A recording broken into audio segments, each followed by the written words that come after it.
Would you all please stand at this time?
You may be seated.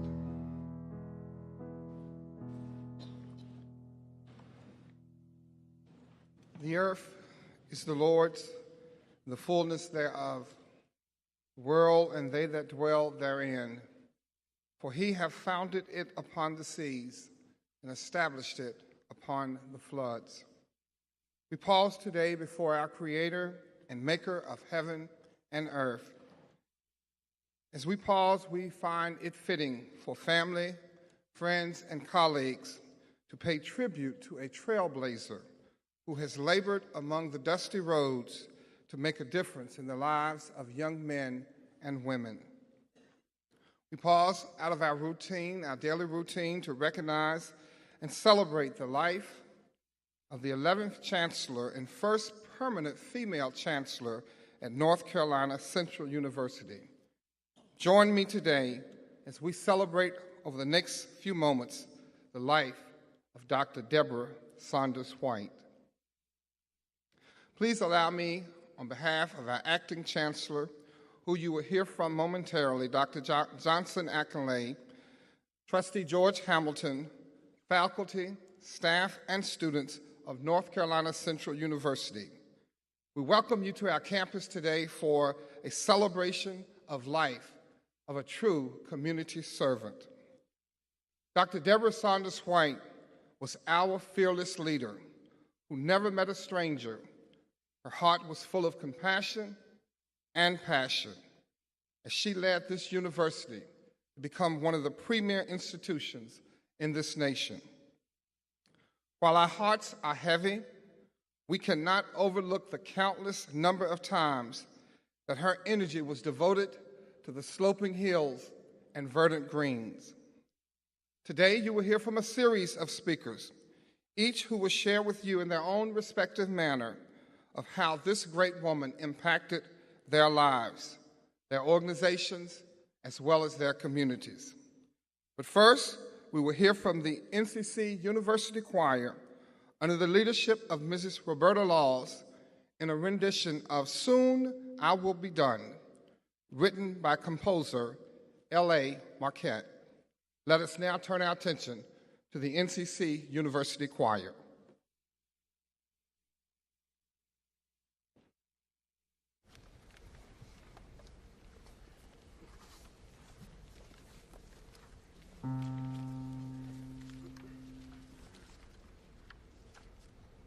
Soon I will be done, soon I will be done, soon I will be done, soon I will be done, soon I will be done, soon I will be done. Troubles of the world, the world, oh soon I will be done. Troubles of the world, going home to live with. Soon I will be done, soon I will be done, soon I will be done, soon I will be done. Troubles of the world, oh soon I will be done. The troubles of the world, going home to live with. Soon I will be done. Soon I will be done. No more, no more weeping and a wailing. No more, no more weeping and a wailing. No more, no more weeping and a wailing. I'm going to live with. Soon I will be done. Soon I will be done. Soon I will be done. Soon I will be done. The troubles of the world, the world, oh soon I will be done. The troubles of the world, going home to live with. Soon I will be done. Soon I will be done. I want, yes, I want to meet my mother. Oh yes, I want to meet my Father. I want, yes, I want to meet my Jesus. I'm going to live with. Soon I will be done. Soon I will be done. Soon I will be done. Soon I will be done. The troubles of the world, the world, oh soon I will be done. The troubles of the world, going home to live with. Soon I will be done. Soon I will be done. Soon I will be done. Soon I will be done. The troubles of the world, the world, oh soon I will be done. The troubles of the world, going home. I'm going home. I'm going home. Going home to live with. Soon I will be living. Soon I will go live with God.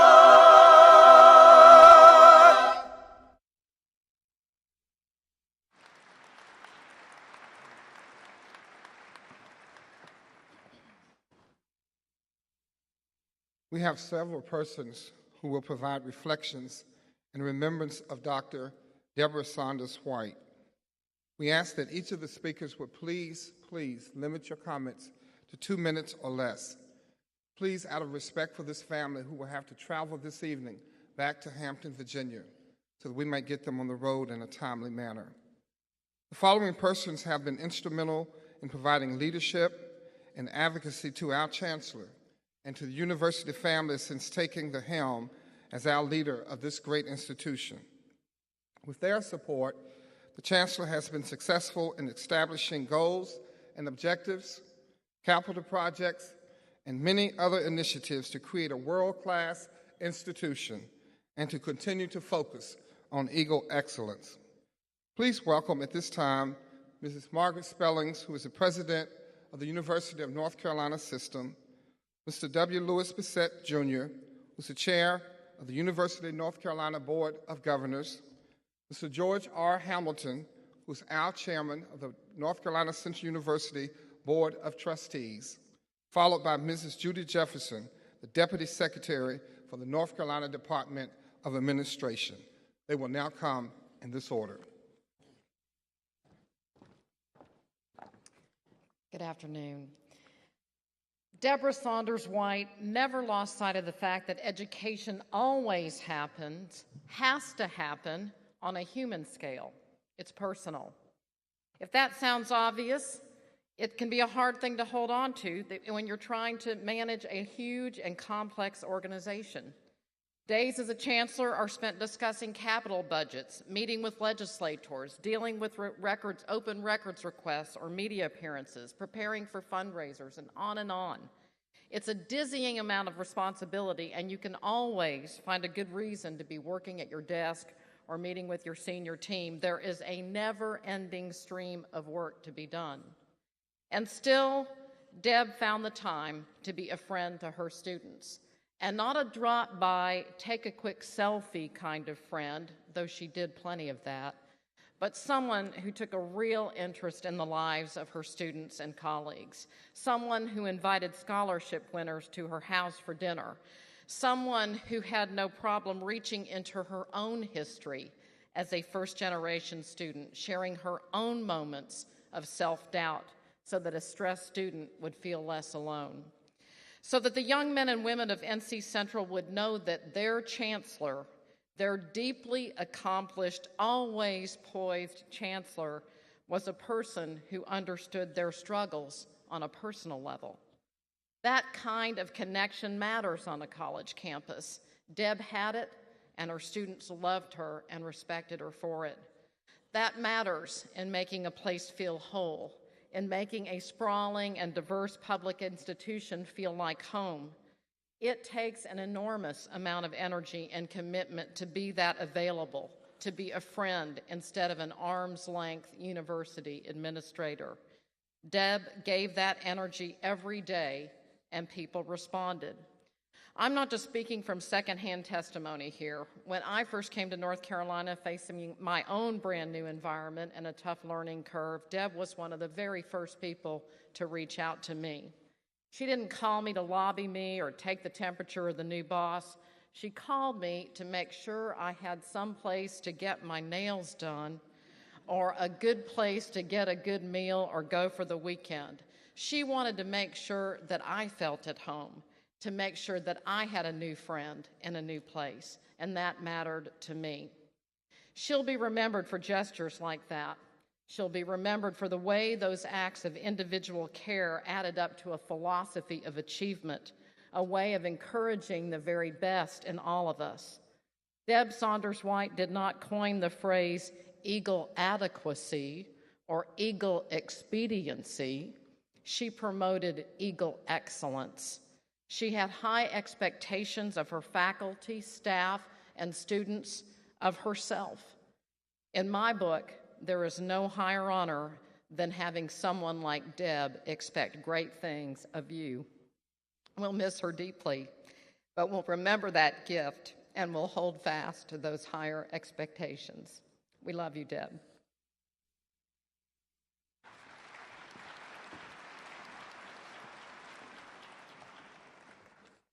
Good afternoon. Dr. Debra Saunders White was a profoundly accomplished person. We all know that our UNC chancellors are brilliant and talented people, but in the day-to-day work of running and representing an institution, when chancellors are responsible for everything from parking problems to curriculum decisions, I think we can forget the extraordinary stories that they bring to their jobs.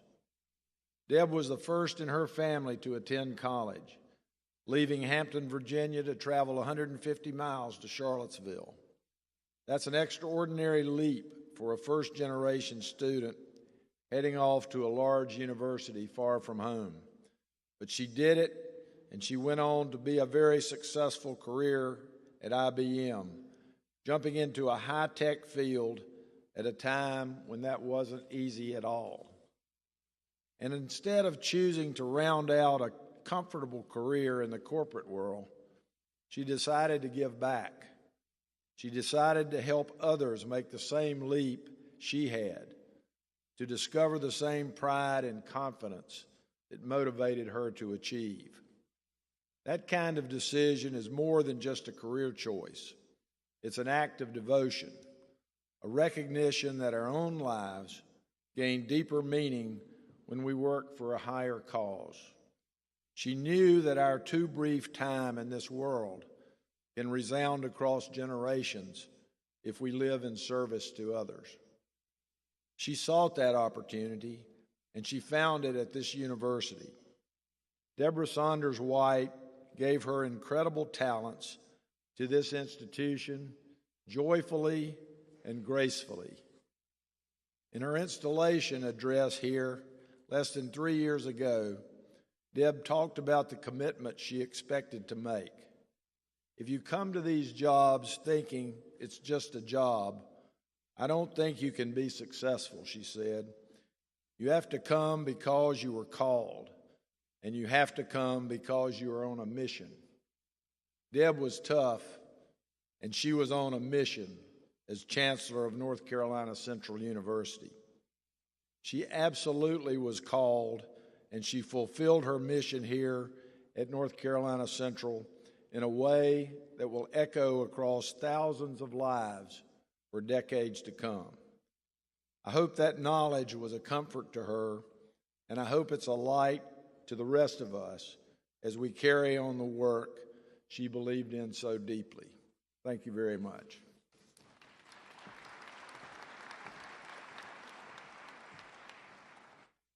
Good afternoon. I, along with my fellow trustees and several former trustees here today, collaborated closely with Chancellor Debra Saunders White during the past 3 years, and I'm honored to have a moment to share some of my brief reflections of working with her. You know, sometimes in relationships, we can point to an event or a series of events that in retrospect were the genesis of change, a point in which the relationship began to move to a better place. For Deb and I, it started in February of 2015. We were at a workshop designed to get chancellors and board chairs working better together and more aligned. And I'll tell you that prior to this workshop, Deb and I talked on an as-needed basis. And we thought we were pretty well aligned, and we thought that the working relationship was pretty okay. But after the workshop, we decided we wanted to take some action, and we committed to a standing call every Wednesday morning, whether it was needed or not. I remember us both saying at the time, I don't think we need that level of frequency, but you know, let's do something. Let's give it a try. I'll tell you that the first couple of calls were all about the business of the university. But over time, they evolved to include sharing about our families and our children who are similar in age. We also began to talk about politics and sports and music and plans for the holidays and all those things that friends talk about.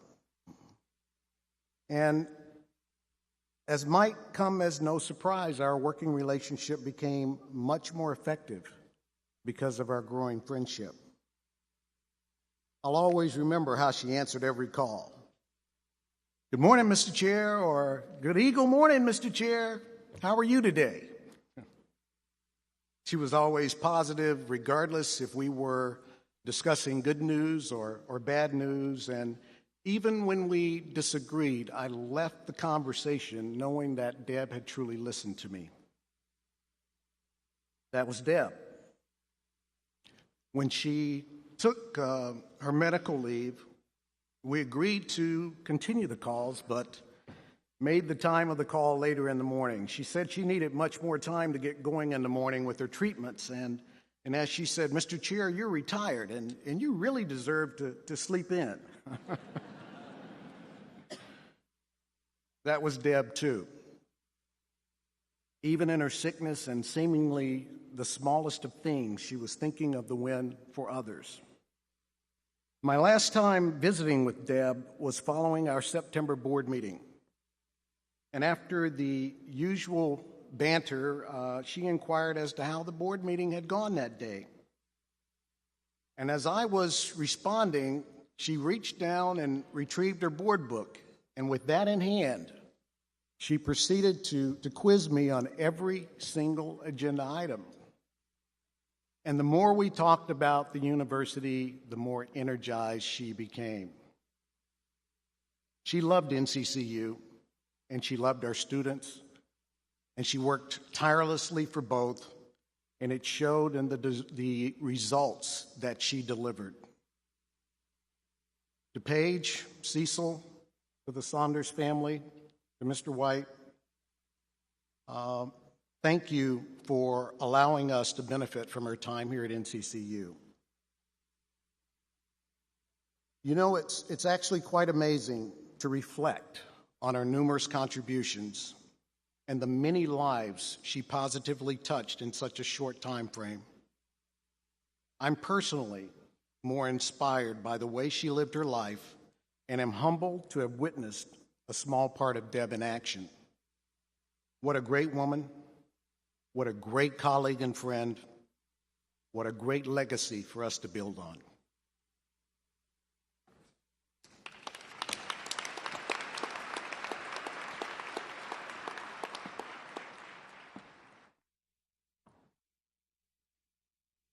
Good afternoon. I have dared to try many things, sometimes trembling, but daring still. Maya Angelou.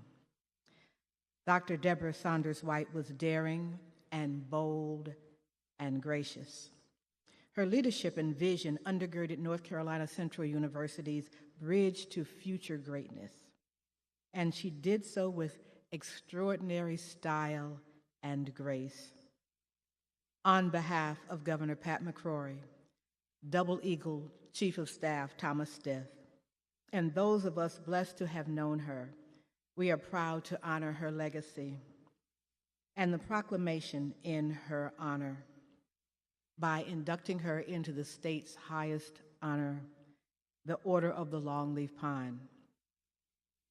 I am grateful to have been here and offer my thoughts and my prayers to the family, to her North Carolina Central family, and to the state of North Carolina, who has lost a great leader. Thank you very much.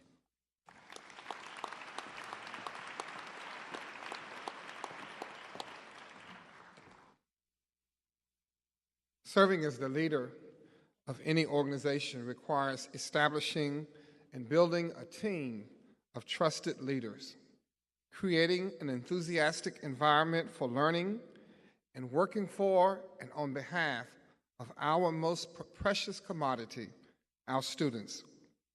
Each of the leaders embrace the mission, Eagle excellence, and therefore continue to soar to produce competitive and qualified graduates.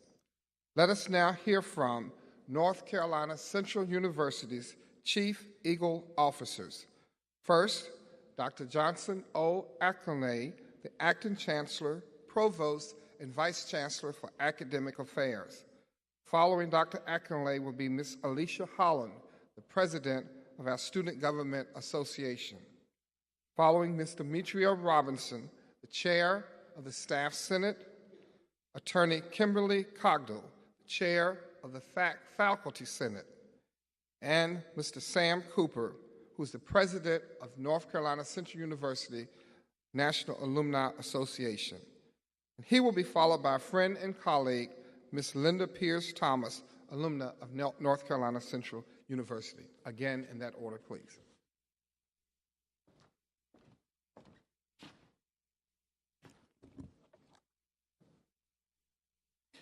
Good afternoon. It is with heavy hearts that we gather here today to honor the life and the memory of Chancellor Debra Saunders White. Nearly 3 years ago, in January 2014, I began my career as Provost and Vice Chancellor for Academic Affairs at North Carolina Central University. I made the move from my previous position at UNC Wilmington in part because I simply wanted the chance to work again alongside Deb. who I considered one of the brightest and strongest leaders in higher education.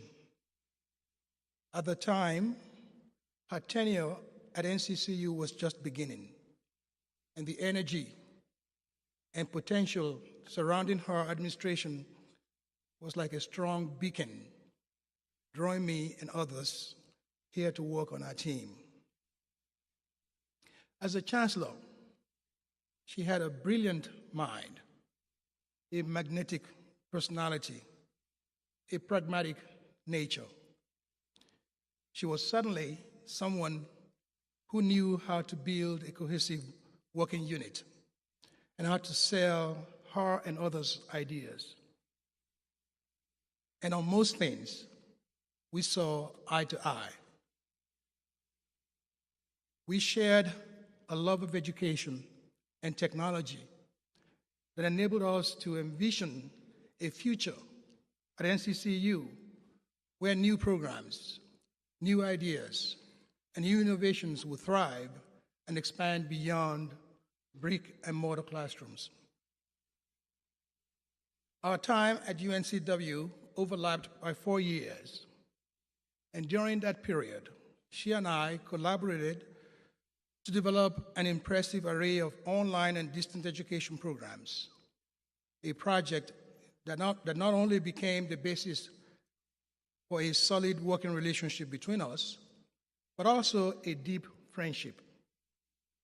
When she left UNCW for the Department of Education, my only consolation was in knowing that the nation would now share in the vibrancy and enthusiasm we had witnessed at UNCW.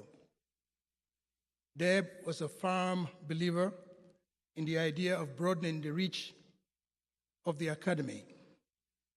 She brought this philosophy of teaching and learning to NCCU, where it will live on as an important part of our legacy as a chancellor. As a member of the executive leadership team at NCCU, I consider myself privileged to be able to closely observe her in action and was continually impressed by her many skill sets. Not only did her intellect outshine most others around her, but her love for higher education, and especially the students of NCCU, remained clear and strong. Her passion for excellence was uncompromising. Time will not permit me to list all of the accomplishments and strides that she made at NCCU as a result of her leadership. Just to name a few, under her leadership, we developed a state-of-the-art Fab Lab in partnership with MIT. We achieved record enrollment, achieved record fundraising, forged partnership with Durham Technical Community College, tagged Eagle Connect, developed a seamless 2+2 program with Vance Granville Community College, a 3+2 degree program in electrical engineering and physics with North Carolina State University, a partnership with Beijing Language and Culture University in China in communication disorders, a pathway home degree programs in interdisciplinary studies and behavior and social sciences, a joint degree in computer science and business administration, a degree in geospatial science, an e-learning office, a faculty development center, and implemented a major reform in our business operations. Additionally, we were champions on the athletic field, and she was the biggest cheerleader. If you allow me to just digress for a moment, and this is something that those of us who are on the executive leadership team would echo. Every time we will accomplish a particular objective, I will walk straight into Deb's office, and she'll say, "Johnson, we did it again." And I say, "Yes, we did." Then she replied, you know what? We really don't celebrate our achievements. Let's celebrate that. We should celebrate that. I said, yeah, let's do that. She'll say, we'll do that. And as soon as I turn around to go out of the door, she'll say, Johnson, when are we going to create that NCCU online program? I said, well, there goes that celebration. You know, Deb was never content with just enough. She expected and demanded the best from all of us. She led by example. We are thankful for the lessons she taught us to understand life more fully, to live life in the most humble ways, to put others before ourselves, and to give even when we expect nothing in return. The large crowd that you see here today is a testament to her big heart and the broad reach that she had during her lifetime, a life we all realized was ended much too soon. My most sincere sympathies go out to Paige, Cecil, and all members of our family, our close friends, and others who have been touched by the life of Debra Saunders White. We are better as a result of knowing her. The place she occupied in our hearts cannot be replaced, and the vacuum she left cannot be filled. Her legacy and her memory will live on. Sleep well. Sleep well, my dear friend, until that time when we shall meet again. Thank you.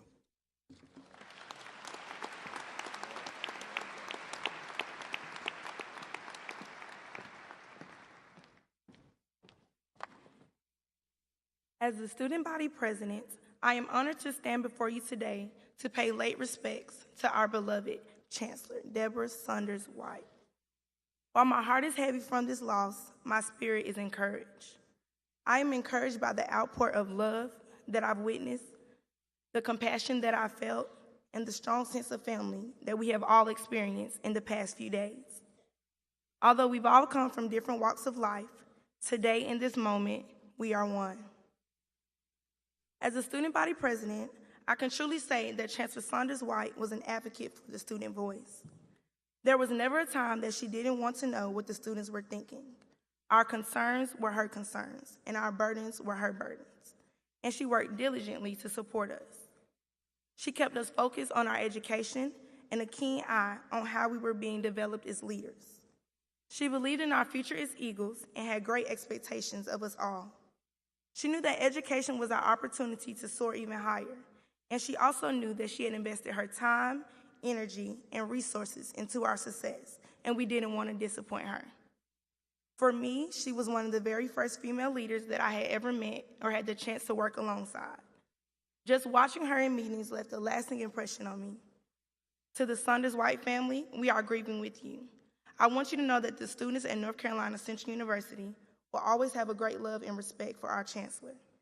We will use the lessons we have learned from her in our daily lives, and through us, she will never be forgotten.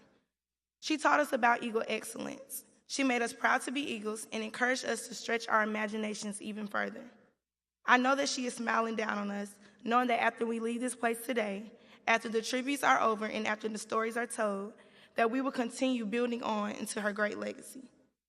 May we all face tomorrow with the greater sense of hope and appreciation for life and one another.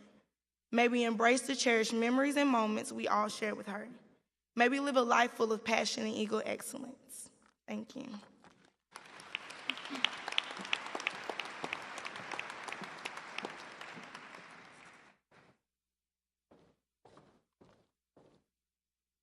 Good afternoon. As I stand before you today at this Celebration of Life tribute for Dr. Debra Saunders White, with a heavy heart, we should take comfort in knowing that our beloved Chancellor will forever be with us in spirit. No words can measure what she meant to so many. Upon her first arrival, the moment she stepped foot on these sloping hills and verdant greens of North Carolina Central University, it was clear to all of us that she was different. She embraced us as an Eagle family with an open heart, mind, and spirit, which allowed us to see her for who she truly was. She had a fire in her eyes and a passion in her soul that soared beyond our wildest dreams. Her smile was contagious, her vision was infectious, and the compassion in her words inspired you to do better, to be better, to achieve more, to strive for Eagle excellence. Under her leadership, our staff accomplished numerous milestones. In the words of Parnell Bartlett, our UNC Staff Assembly Chair, she was truly committed to improving the life and work experience for all staff members, not just at North Carolina Central University, but throughout the UNC system. She was an advocate for students, faculty, and staff. But more importantly, she was a mentor and a friend to all whom she encountered. The UNC system, as well as our community, has lost a valuable asset.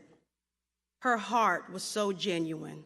She made it easy for you to understand and see the value that you added to anything and everything that you did. She had an uncanny ability to continuously set a new standard of normal, and she expected no less than Eagle excellence. So though we have suffered a loss, we have gained an angel. I have no doubt her wingspan will be forever ending. So I leave you with this. To the Saunders family, thank you for sharing your loved one with us. Her legacy will live on. So this should not be a day of sadness, but a day of rejoicing, for our beloved Chancellor is soaring high. Thank you.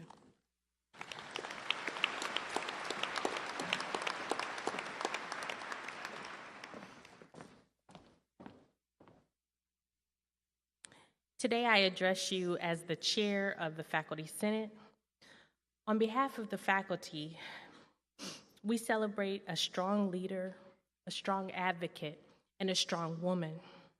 The Faculty Senate has prepared a memorial resolution for Chancellor Saunders Wright, and I will read a portion of it now.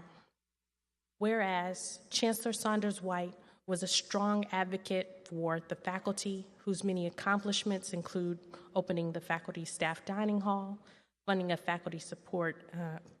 support faculty development, substantive revisions to the faculty handbook, and support to address issues concerning faculty workloads. Therefore, be it resolved that the faculty is forever grateful for her passionate leadership, caring spirit, and unyielding support in all realms to protect the nest. I'd like to conclude our tribute with a poem that captures strength. Chancellor Saunders Wright was not only a mentor to me, but also a soror, and I'd like to recognize the sorors of Alpha Kappa Alpha Sorority Incorporated at the back of the room. The test of a woman. The test of a woman is the fight that she makes, the grit that she daily shows, the way she stands upon her feet and takes fate's numerous bumps and blows. A coward can smile when there's naught to fear, but nothing her progress bars. But it takes a woman to stand and cheer while the other fellow stars. So it isn't the victory after all, it's the fight that a sister makes. The way she stands, fight that a sister makes. The way she stands upon her feet and takes, I'm sorry, everyone. I lost it for a moment. This is an emotional time. Takes the blows of fate with her head held high, though bloody, bruised, and pale. It is a woman who will win and fate defy, for she isn't afraid to fail. Today, we celebrate her success. We celebrate a strong woman, a passionate advocate, and a beautiful leader. We are Saunders strong.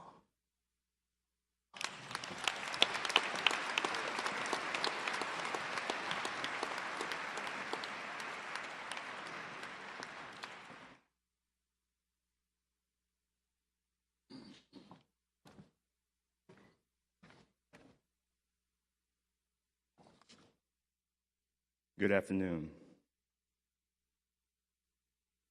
It is truly my pleasure and a great honor to stand before you this afternoon to celebrate the life of Dr. Debra Saunders White. To the Saunders family, to Saunders White family, we know this is a very difficult and demanding time for all of you. So on behalf of the North Carolina Central University Alumni Association, we are extending heartfelt condolences at a time when we are remembering a lovely woman who has touched many lives with her joy and her generosity, who worked hard, someone who stood on principles. She was a mentor to the students, to her co-workers, to the alumni alike. Dr. Saunders White, through her hard work and dedication, she embraced what most alum understand, that motto of this university, in truth and service. We thank you, Chancellor, for your leadership. Let's not forget that phrase she coined, her vision, Eagle Excellence. She's done what no other chancellor has done. She has led us to be the #1 HBCU out of 107.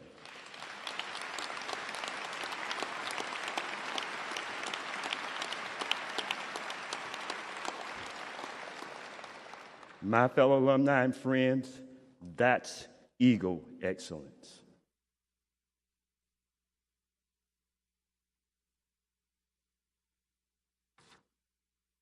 When Dr. Saunders White was installed as our 11th chancellor, she became a part of this Eagle family. We are going to miss her. Many of us are already missing her. So, Saunders White family, you too are part of our Eagle family. We will be keeping you in our prayers and our thoughts.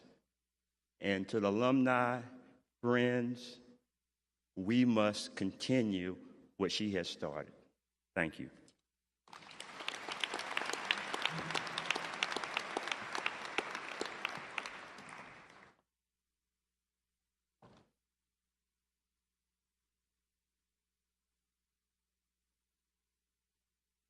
I have known Deb for about 10 years and must admit that I thought I was a driven woman. But this woman has done a slew of things in her short life, mainly because she could never say no to a challenge. She had such amazing energy and had an uncompromising determination. She was emotionally strong and unfailingly under control. I thought a position as a chancellor was perfect for her because it allowed her to use all those natural qualities. When Deb told me she was being interviewed for the position here at NCCU, my alma mater, go Eagles, I knew immediately that she would be a good fit and tried to give her some pointers. I remember telling her to say something about the guys sitting on the rail back in the good old days. I graduated in '67, back in the good old days, where they'd sit and watch the girls go by. I also explained to her that she needed to understand that the Eagle was no common, ordinary barnyard fowl. Amen. She got the job, and she was ecstatic. Deb saw yet another challenge, and she came through in ways that were almost miraculous here at NCCU, especially in the current political climate. She might have been in a knockout St. John suit, but let me tell you, she could push up those expensive sleeves and accomplish unbelievable things, and she made you do it too. I knew she would create an impeccable team who would do any amount of work for her and share her values, as any true leader does, who inspires others to get things done and make things happen. When I spoke with her about 3 weeks ago, she was in the hospital. Cecil was there with her. She said she was going home with hospice the next day. While it broke my heart, there was no dread or fear in her voice, but just an "it is what it is" demeanor. That was Deb. She invited me up to watch the returns with her on November 8th, but that was not to be. She wore her entire life well, working so hard, loving her family, and being so proud of her children. And yes, being a wonderful friend. She had a way of capturing your heart if she was your friend and never, ever letting go. Let the work she's done speak for her. Rest in heavenly peace, Deb. I'll see you soon.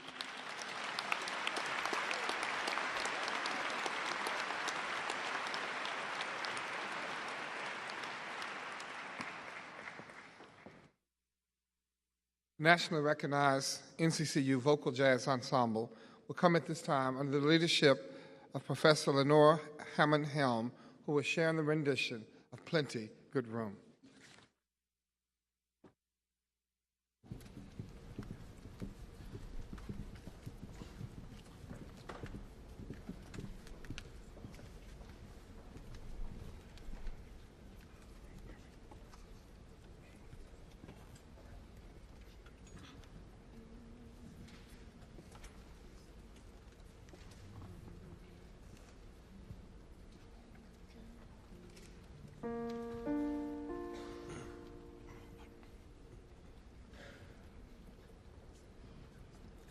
Plenty of good room up, plenty of good room up, plenty of good room up in my Father's kingdom.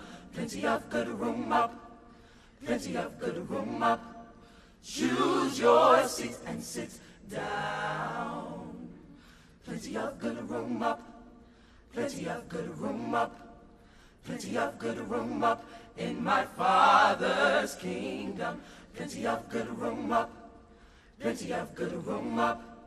Choose your seat and sit down. There's a long white robe in the heavens, I know. There's a long white robe in the heavens, I know. There's a long white robe in the heavens, I know.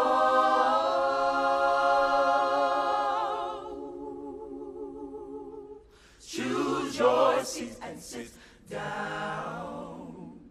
Plenty of good room up, plenty of good room up, plenty of good room up in my Father's kingdom. Plenty of good room up, plenty of good room up. Choose your seat and sit down. There's a starry crown in the heavens, I know. There's a starry crown in the heavens, I know. There's a starry crown in the heavens, I know.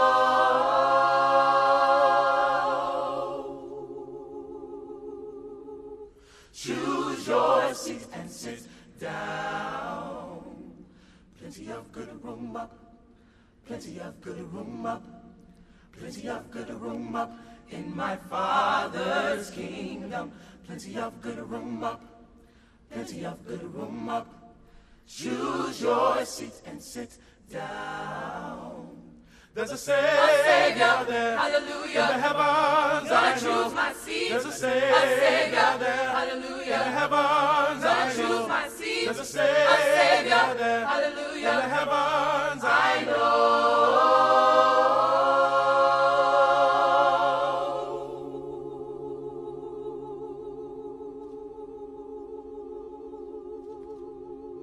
Choose your seat and sit down. Plenty of good room up, plenty of good room up, plenty of good room up in my Father's kingdom. Plenty of good room up, plenty of good room up. Choose your seat and sit down. Plenty of good room up, plenty of good room up, plenty of good room up in my Father's kingdom. Plenty of good room up, plenty of good room up. Choose your seat, choose your seat, choose your seat and sit down.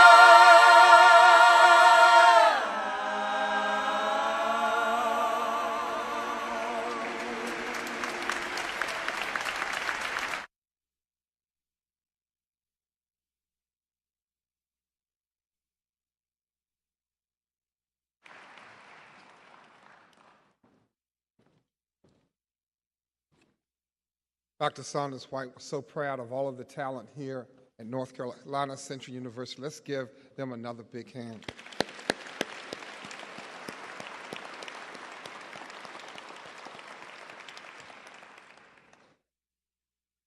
As University Chancellor Saunders White, she was well respected among her peers as a fearless advocate, a champion for education, and considered a great educator in her own right.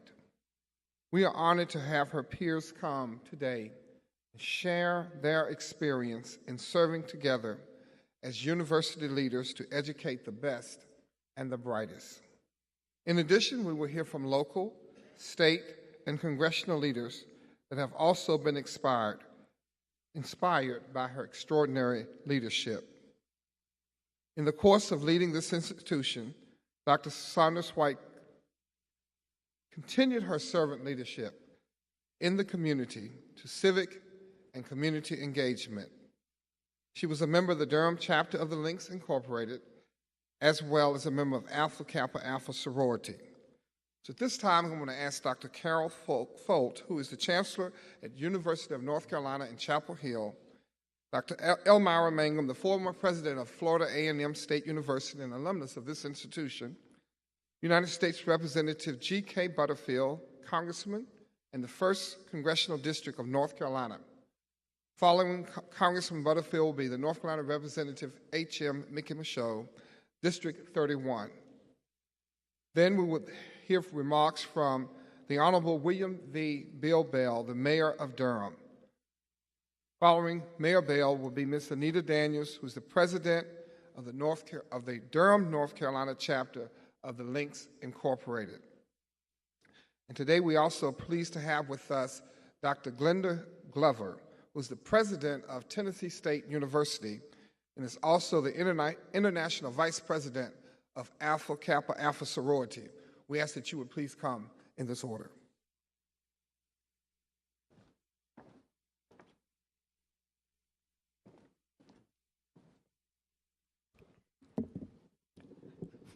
Can't see you. Good afternoon, everyone. Deb Saunders White loved all of humanity, and she built community. It's my honor to address all of you here who knew her and loved her on behalf of Deb's Chancellor family. We're some behind-the-scenes colleagues and friends who saw her on and off the stage, who saw her in good times and bad, who listened and learned and admired her as she dreamed her dreams for her beloved NCCU, as she celebrated the fierce strength and excellence of her Eagles, as she shared her love and her pride in her children and her family. Each of us has stories we could tell of her kindness and her brilliance, of her grit and her humor, and her compassionate, inspiring leadership. We all loved her, and we cherish the times we had with her, and we will keep pushing forward the partnerships that she shared and built with all of us. Deb was my friend. We started in our chancellorships at the same time with that same excitement and burst of energy about what could be possible. She was always there for me with a hug or a text or a meal or a shake of some shiny new shoes just at the moment when it was really needed. We shared a bond as women, strong women who wanted to be mentors for our students and our staff and our faculty on all their own paths forward. And Deb accomplished all of that and so much more. She never faltered. I admired Deb's dreams for the future. She was a warrior with an amazing smile, and I was moved by her capacity to inspire everyone with the poetry of her language. Here at NCCU, her pride and joy, she described her role once as creating community where, quote, the young will see visions and the old will dream dreams. We saw her build that vision, and we saw her bring that incredible vision to reality in such a short time. We saw as she inspired her community, and she led NCCU to national prominence. We also saw in so many ways how Deb Saunders White changed lives. And I read that same sentiment and theme in so many moving and loving posts written by members of the Eagle community. Is that not one of the most touching and honorable things you could ever say about a human being? That they changed lives? I think so. In fact, I know so.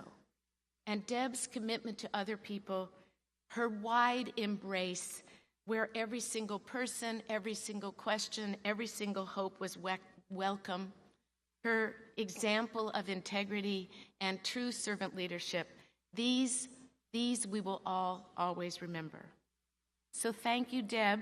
You changed our lives, and we promise to carry your dreams forward. We will remember.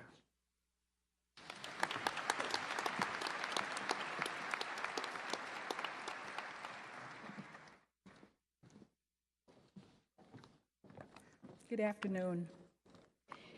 I am an Eagle born, bred, and will always be an Eagle. I'm from the class of 1975. So I'd like to also welcome you and say thank you to the university community and the women presidents that I'm representing here this afternoon, of which Dr. Saunders White was a member. We had a collective group that met that talked about issues. And so today, I'd like to ask those women presidents that are here to please stand up and be recognized as part of this resolution of respect and benediction for Chancellor Debra Saunders White today. Thank you.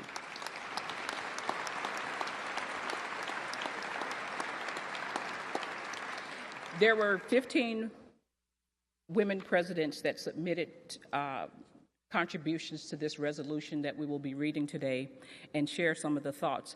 I won't read all of the resolutions, but I will share with you the names of the women presidents that submitted. They were submitted by Algenia Freeman from Wilberforce University, Martin University, Livingston College, and St. Paul's College, Gwendolyn Boyd, Alabama State University, Rosalind Artist, Florida Memorial University, Cheryl Davenport Dozier, Savannah State University, Rosalind Fuse Hall, who's with us today, from Bennett College, Trudy Reed from Bethune-Cookman University and Philander Smith College, Carolyn Myers, Jackson State University, Norfolk State University, and Thelma Thompson from University of Maryland Eastern Shore, Diane Suber from St. Augustine's University, Dorothy Yancey from Johnson C. Smith University and Shaw University, Glenda Glover, who's standing here and will speak to you shortly, Juliet Bell, president of Maryland Eastern Shore University, Tashiana Dubroy from Shaw University, and Cynthia Jackson Hammond from Central State University. Whereas it is our honor to pay tribute as African American women presidents united in recognition of this extraordinary Eagle, first permanent female chancellor of North Carolina Central University, whose flight will soar above the rolling hills and sloping hills at Verdant Green, forever proclaiming her service and leadership. Chancellor Debra Saunders White served with elegance, excellence, grace, and distinction as a leader. Her life changed the lives of many. She made tremendous differences in changing the human condition. Debra Saunders White was prolific, powerful, and a progressive leader. She always carried herself with dignity and grace as she spoke out courageously for equal opportunities in education. She will be missed. Dr. Glover. Good afternoon. I am Glenda Glover. I serve as president of Tennessee State University, and also I serve as international first vice president of Alpha Kappa Alpha Sorority Incorporated. I'd like to ask all the members of Alpha Kappa Alpha to stand, please, for a moment. Thank you very much. You may be seated.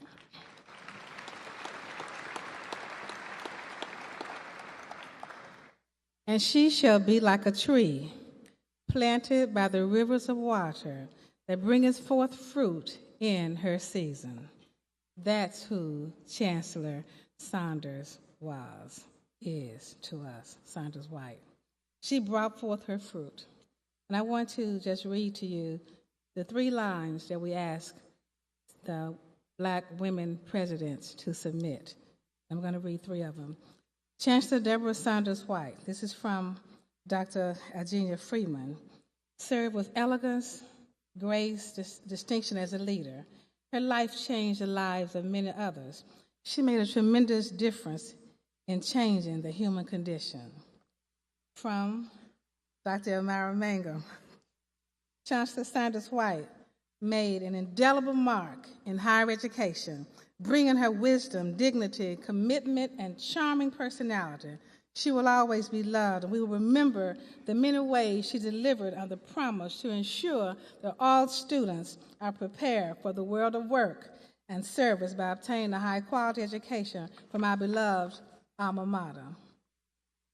From Dr. Dot Yancey, who was the former president of Johnson C. Smith, President Emerita, and also Shaw University.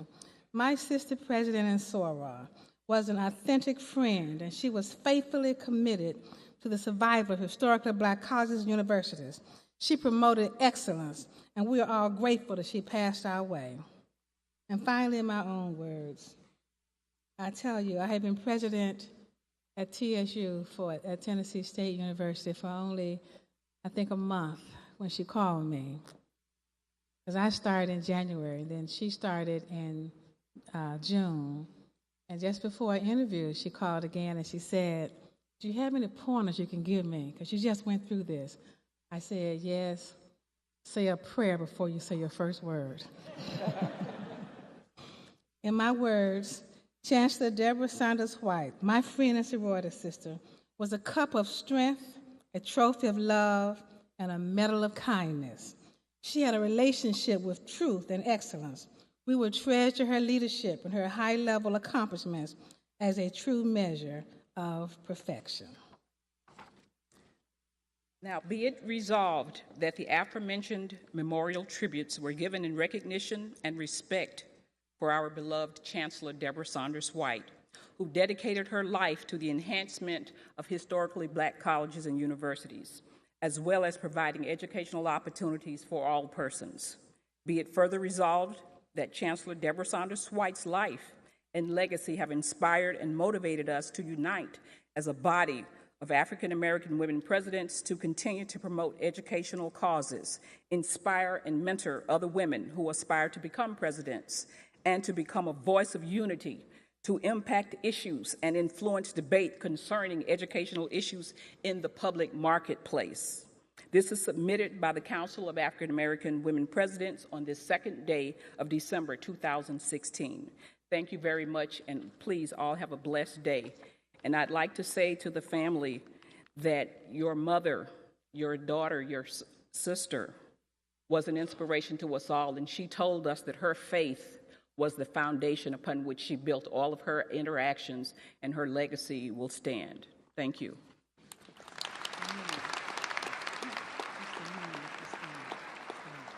I'm sorry, we should also ask the HBCU presidents that are men, please stand. All the HBCU presidents, please stand up.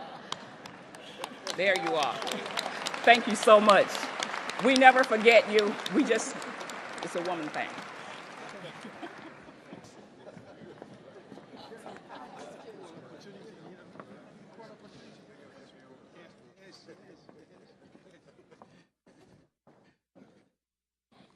I'm glad she was politically correct in recognizing the men. Representative Michaud reminded me a few moments ago that I wore an A&T tie today. It's not maroon and gray, and I apologize to the Eagles for that.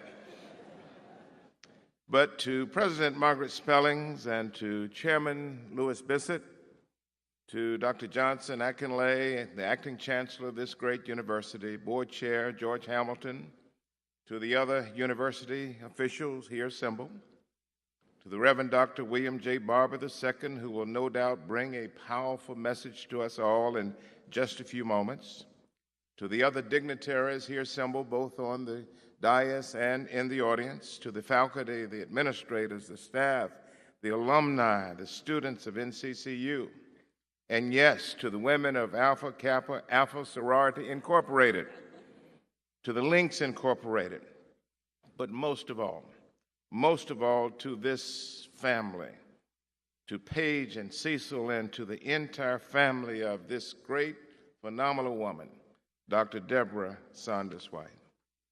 It was in August of 1965 that I came to North Carolina College at Durham, just a few feet from here, Chidley Hall, under the leadership of college president Dr. Samuel Massey. I got to know Dr. Massey, later got to know Dr. Whiting, and I've known every head of our great university since that time. Without question, Debra Saunders White equaled or surpassed her predecessors in the success that she achieved during her tenure at this university. Her vision was unparalleled. After her arrival in 2013, I developed a strong working relationship with Dr. Saunders White. We talked, we texted. The first time I ever heard the word Instagram came out of her mouth. Did not know what it was. She understood my role in government, and I understood her role and her challenges in managing an HBCU. We talked about it so often. She would travel to Washington quite frequently to not only visit her former colleagues at the Department of Education, but she made rounds on Capitol Hill to lobby for NCCU and to stress the incredible importance of students obtaining low-cost student loans and grants. She was offended. She was offended by the changes made in Student Plus loans. She was upset with Congress when changes were made. Not upset with me, I voted against it. But she was upset with Congress when changes were made to the Pell Grant program. But she was also pleased when we delivered significant grants to NCCU at her urging that would allow the university to allow the law school to innovate and to continue to be a shining example of higher education. So I've come today on behalf of the President of the United States, and I spoke yesterday to Valerie Jarrett, and she said the phone has been ringing all week long about Chancellor Debra Saunders White. But I bring greetings to you on behalf of the President of the United States, and I was told to inform the family that you will be receiving correspondence from the President very shortly. On behalf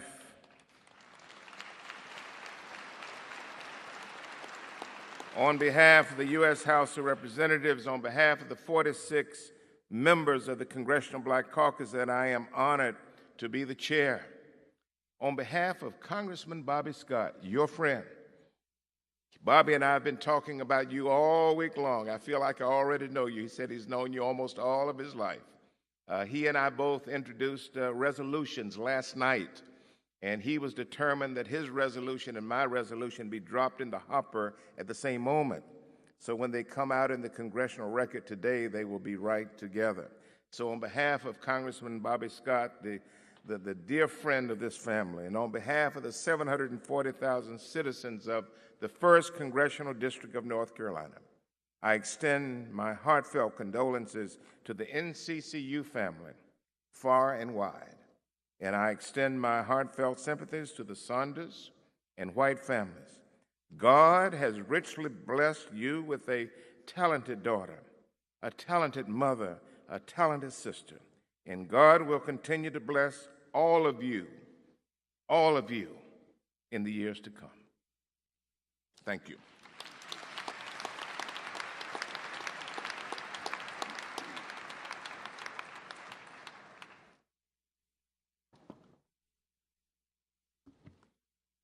You know, it's a distinct advantage to be the 14th in line.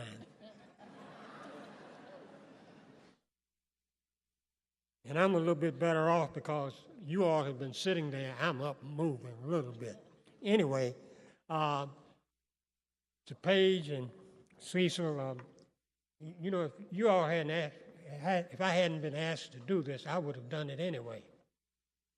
Because your mother meant so much to June and me that it would be remiss if we didn't have an opportunity to say something. The other thing is that, you know, these other 13 people who went before me, they have said about everything that you could say.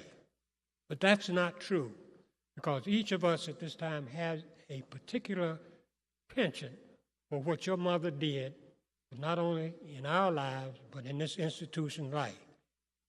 But it also helps to keep the last of us in this group within that 2-minute limit. So when I went through what I was going to say, it got down to about 2 minutes. But it is difficult to pay tribute to a friend within a 2-minute time frame, particularly a friend with whom one has had a close personal relationship. So with all these strikeouts, I'm going to try to do it in 2 minutes.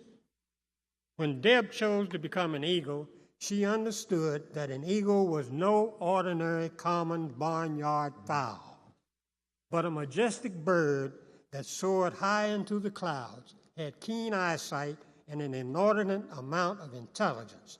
She understood that it was the role of the eagle to nurture, train, and expose the newer eagles to a vast world which they would one day inherit. In following out this belief, she soared high, spotted her quarry, and proceeded to dive at extraordinary rate of speed to capture it. Whether it be a new student union center, or a new business school, or making an imprint on downtown Durham, or making NCCU the focus of national attention in order to maintain its importance in the world of higher education, all the while keeping the purpose of the motto of truth and service alive, and seeing to it that her newer eagles were ready to face a sometimes difficult and harsh world. My wife and I were proud to be counted among her friends as ones whom she knew she could talk to just about anything, and believe me, she did. You know, I'm sitting up in the box trying to enjoy a football game, and Deb talking about saying, what can we do to get these legislators to understand what we need over here? And she would be talking in one ear, in my ear, and somebody would catch a long pass, and she would let out a scream so loud that it deafened you for a few minutes. And I said, how in the hell did that scream come out of a little voice like that? Anyway,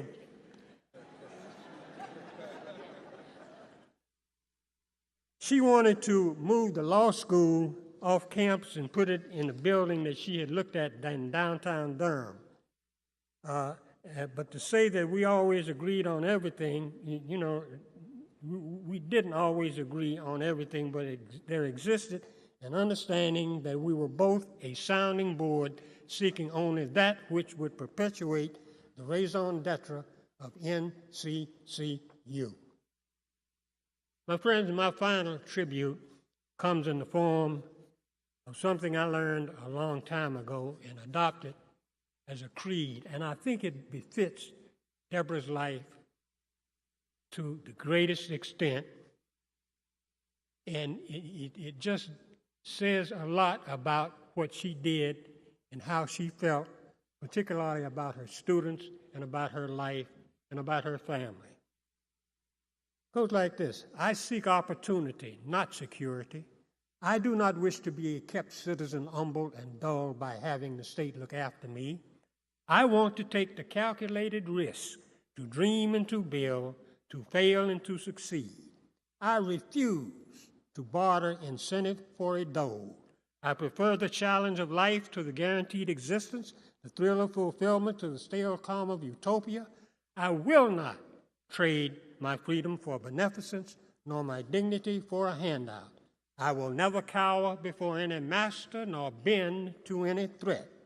It is my heritage to stand erect, proud, and unafraid, to think and act for myself, enjoy the benefit of my creations, and to face the world boldly and say, this I have done.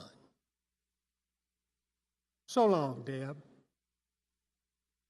The song is ended, but the melody lingers on.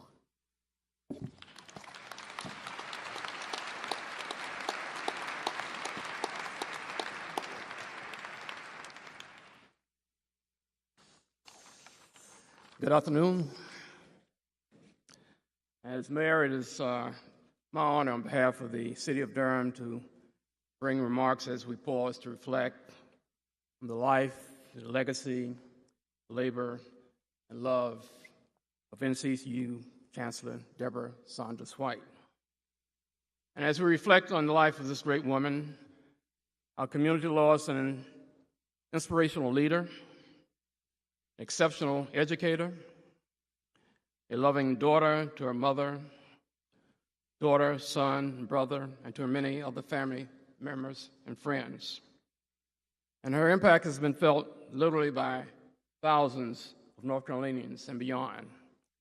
And I'm honored to stand here before you today and be a part of this memorial celebration.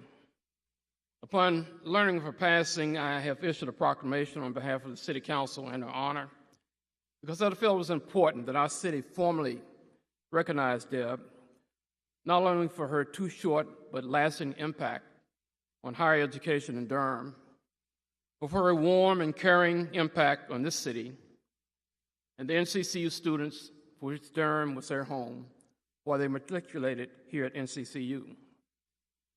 Now, all of us probably have memories of Deb, and I can tell you one of my memories is that in addition to serving as the mayor of the city of Durham, I also served as chair of Go Triangle Transit Authority, the authority responsible for bringing light rail to this region. And early on, I had an opportunity to speak with Deb and basically tell her why there was not going to be a transit stop at NCCU. Okay. Yeah. And she has a way of sort of trying to put you at ease, but letting you know she wasn't pleased with the decision. And after I went through all the details of why it couldn't happen, she said, well, I understand, Mr. Mayor. What you're telling me, that train has left the station. I said, unfortunately, Madam Chancellor, you're right. And I knew she wasn't accepting that. But a funny thing happened along the way. For whatever reason, I know what reason, but whatever reason, the state legislature decided they weren't going to give us the money that we had expected to help make this thing work. So, you know, when one door closes, sometimes it opens another door of opportunity. And what it allowed us to do is to go back and rethink, relook at our whole plan. And somehow we were able to find there was a need to have a transit stop at NCCU. Okay. So I called the office and I asked if we could have an opportunity to speak with the chancellor. I wanted to bring myself and staff at TTA over to explain what had happened. And it's good news. So we came in, and really, this was really about 3 or 4 days before she took her leave of absence. But she came in, sat down, and listened to us sort of fall on our knees and tell her why we had suddenly changed our mind. And she just looked and very gracious and said she understood and was very pleased. And after it was over, we left. Well, later on, I had a chance to speak to her. And she said, well, Mr. Mayor, I guess that train decided not to leave the station. And all I could say was, you're right, Madam Chancellor. She was such an incredible person, lived such an incredible life, gave so many contributions to so many lives, so many futures. And let me say to the members of the immediate family, her mother, Mrs. Saunders, her children, Elizabeth and Cecil, and her 3 brothers, Roger, Ralph, and Kyle, and to the other family members and friends, we know the pain of losing Deb is probably still fresh. And I know that her passing must feel like a void in your lives that will never be filled. But if it brings you any comfort to you, please know that all of us gather here today to honor the life and legacy of Debra Saunders White. She was a great person, a respected woman. Her life's work made life for all of us better. And it's my hope that those watching will be inspired by Deb and her life, just as I and many others have been. But it's people like your daughter, your mother, your sister, who made NCCU and Durham a better place for all of us who call this great city home. And finally, the proclamation, which I will not read, concluded with, "Now, therefore, I, William B. Bill Bell, Mayor of the City of Durham, North Carolina, on behalf of the City Council, do hereby honor the memory of Dr. Debra Saunders White for her positive outlook on life, unwavering faith and determination, and her commitment of eagle excellence." With my hand, Corpus Hill, City of Durham, North Carolina. This is the second day of December 2016. Thank you.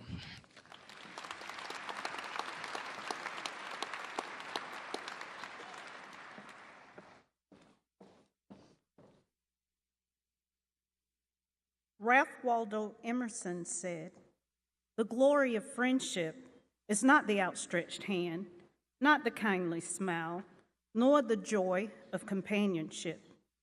It is the spiritual inspiration that comes to one when you discover that someone else believes in you and is willing to trust you with a friendship." Will the members of the Links Incorporated please stand?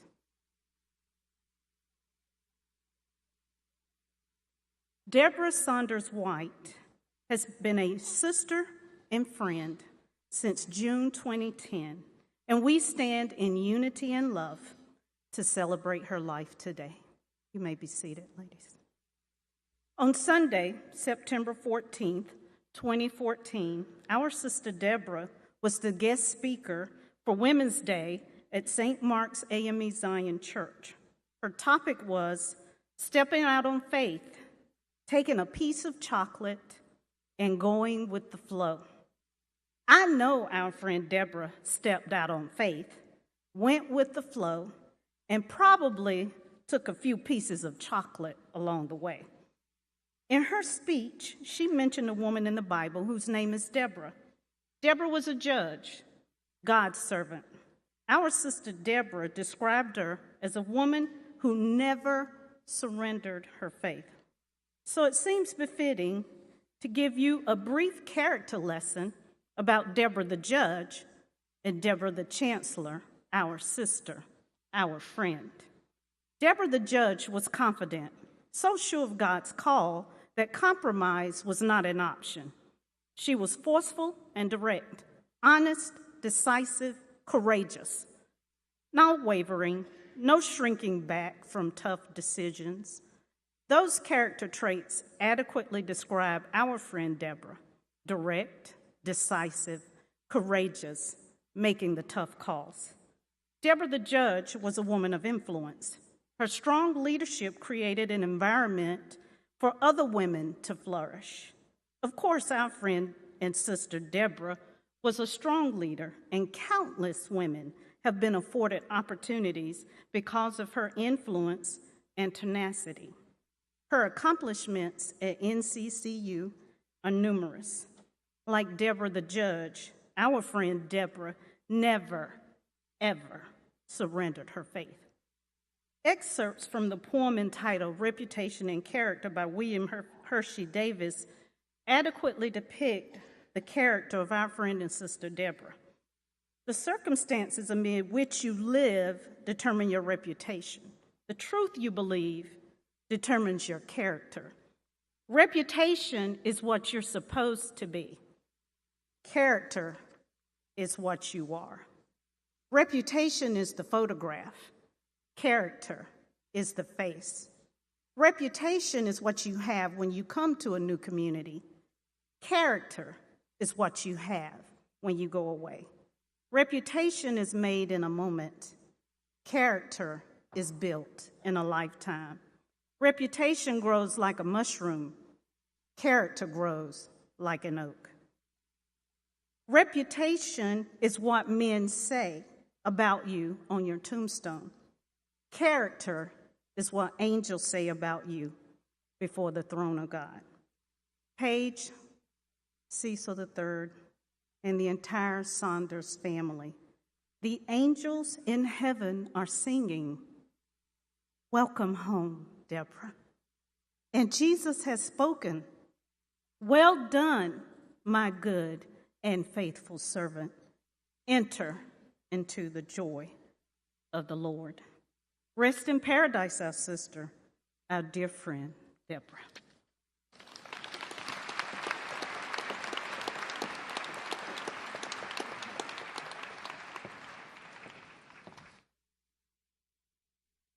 We are pleased to share with us today another true community servant who Dr. Saunders White developed a relationship with early in her tenure here at North Carolina Central University.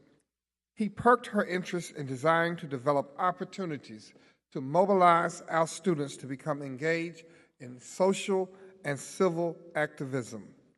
Dr. William Barber, an alumnus of North Carolina Central University, who has excelled in many disciplines, has become a national figure in fighting and being an advocate, an activist, and a leader who continues to be a champion of social justice, promoting equality and fairness for all. Dr. Barber was an outstanding leader while matriculating here at NCCU, and that tradition continues today as he has nurtured his own children who have soared at NCCU, and one that will graduate next week from this institution. Please join me in welcoming back home Dr. William Barber, the president of the North Carolina State NAACP.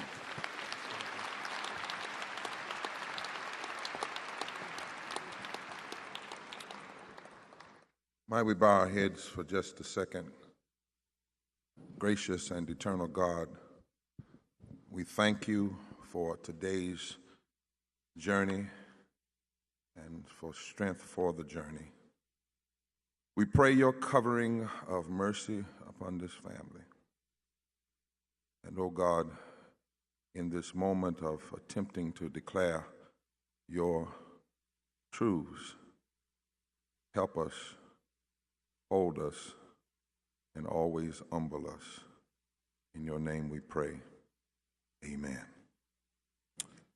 To all who have gathered here today, from the president of our university system, the chancellor of this institution, and the members of the board of trustees, to our political officer, leaders, and friends, to our student government president and the students who are here, we are thankful, so thankful for the life of your mother. If you have sat where this family is sitting today, would you stand? If you've sat where they have sat, if you've experienced the death of a loved one, it's important when people are going through their moment that they know there are people around them who are not just concerned, but who've been there and who have true compassion. We want you to know we're praying with you. We know something about the tears of a mother or a father passing. But while we're standing, we want to do one more thing, and that is give your mother a standing ovation and round of applause. This is a celebration.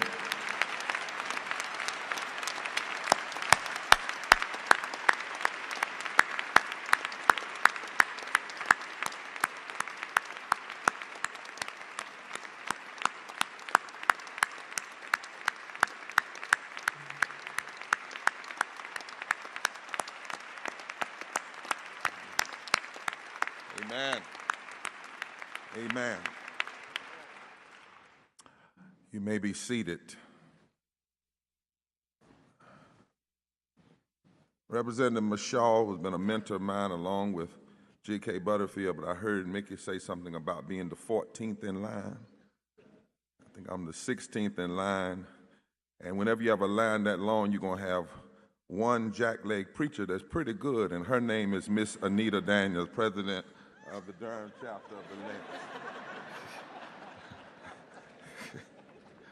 So I'm going to be Pentecostal, and in the Pentecostal tradition, you say when somebody says something, you may say something similar. You say, well, the Lord set that up. The Lord affirmed that.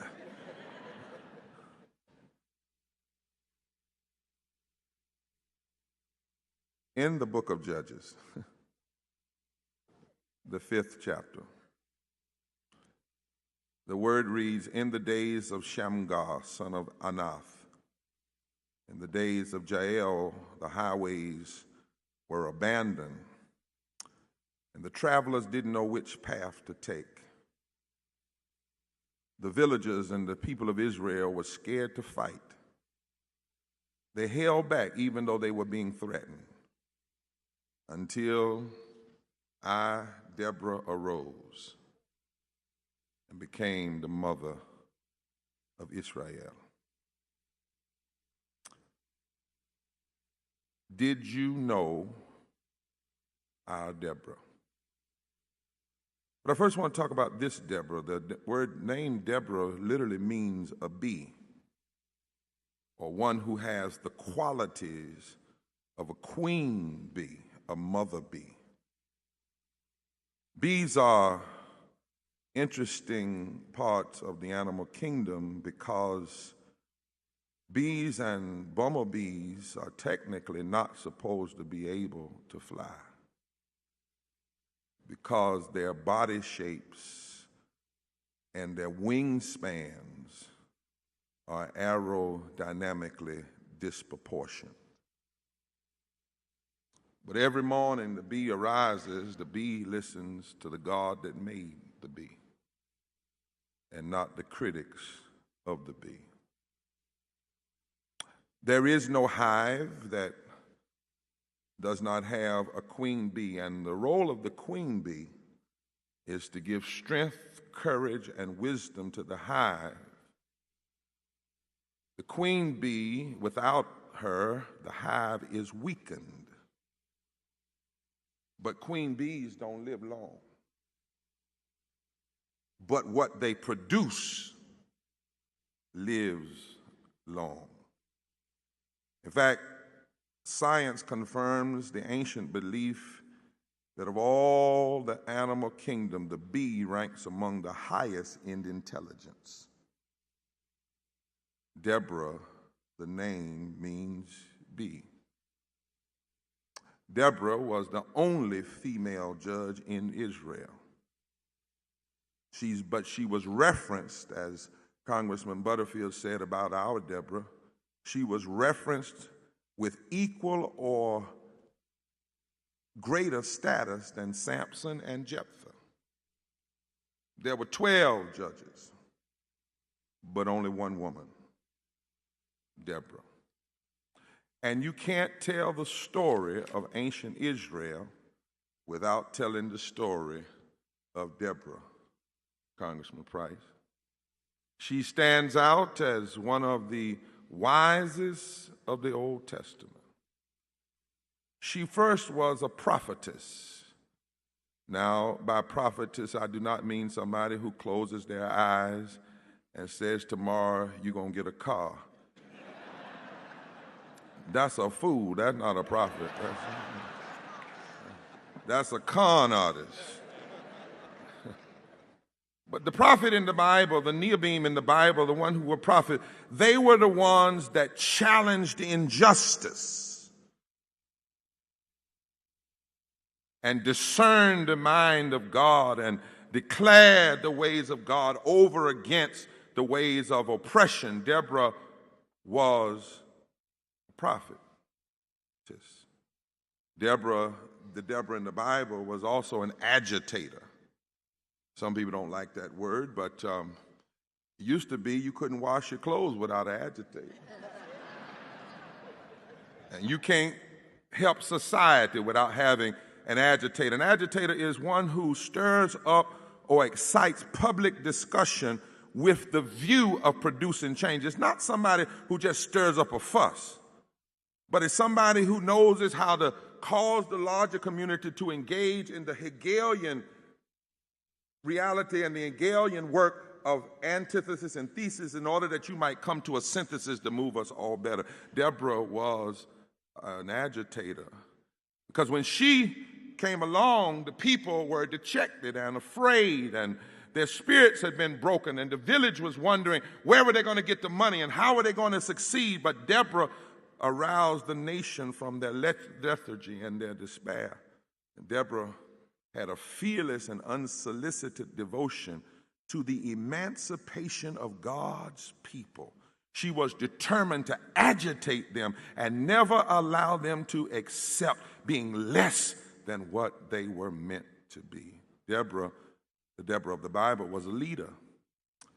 She fulfilled her role as a judge at a time when the Bible says men tried to do what was right in their own eyes. And that's leadership. Leadership is not just getting a position and going along with everybody else. Debra ruled and led with equity, justice. She was a warrior. The odds were against Israel. They were brown-skinned people in a place of great challenge. But Debra was a warrior because she knew God was her ally, and she described God as the one who set the stars in their courses. But not only that, Debra was a poet and a singer. The passage I read from Judges 5 is the song of Debra. And her song is immortalized in the sacred text because her life was dedicated to God and her deeds were heroic. And so finally in the song, Debra is called the mother of Israel. Not because she had so many children of her own. There's nothing about that really in the text. But because she cared so much. She had a way of holding you and helping you. And Debra is immortal because she served God to the limit. Like a bee, a queen bee, nobody says how long Debra lived in the Old Testament, but she served. She served. She was gifted with superior spiritual, mental, and physical powers. And she used that to leave her mark on the annals of time. Debra, whom God raised up, and God endowed with a remarkable personality. That means even the Debra of the Old Testament was a diva. Like our Debra. But she had gifts for deliverance, gifts to help distressed people and defeated people, and she carved out a niche for herself. And you know, when you look at history, every now and then a strong-minded, unique woman breaks in on human history, and by her exploit, she leaves, one writer says, the impact of her personality, even when her person is removed from our presence. The impact of her personality is left and secures for her an imperishable memory in the hearts and minds of those she touched. So it was the case with Debra, this Debra of ancient Israel. But today, on live stream and Instagram and Periscope, because I see some of the young folk, we are here not just to say to ourselves, but to etch a record that will last until time is no more, that will make people ask when they review the history of this institution, did you know our Debra? Did she ever touch you? Did her smile ever enliven you? Did you ever experience her strength and her wisdom? Did you know our Debra? Our Debra is now listed in the great hallmark of faith, the litany of women who learn to sing like Mahalia, if I can help somebody as I pass along, then my living is not in vain. Women like Huldah in the Bible, who was the only one that could read the ancient scriptures when it was lost and during the captivity. Women like Mary, who were chosen by God to simply be available to bring God into the earth. Sarah, the mother of the Hebrew nation. Harriet Tubman, who was the Moses of her people. Mary McLeod Bethune, who dared to build a college on top of a garbage dump. Sojourner Truth, that had one question, ain't I a woman? Frances Perkins, the first woman labor secretary, who's told Franklin Delano Roosevelt, you better do right. You better do right by working people. You better make sure they get some Social Security and some living wages. You better do right. You know, God raised you up from polio, and God might put you back if you don't do right. Women like Elizabeth Cady Stanton, who fought for the right to vote. Women like Dorothy Day, who was a justice advocate. Women like Rosa Parks, who had the strength to sit down that we might stand. Women like Fannie Lou, who said, you can beat me, but this little light of mine, I'm going to let it shine. Women like Shirley Chisholm said, look, I'm unbought and I'm unbossed. Or women like Helen Keller, who was blind and deaf and yet bold, who said, you could never learn to be brave and patient if there was only joy in the world. That's the litany that our Debra now joins. What made them? What made our Debra?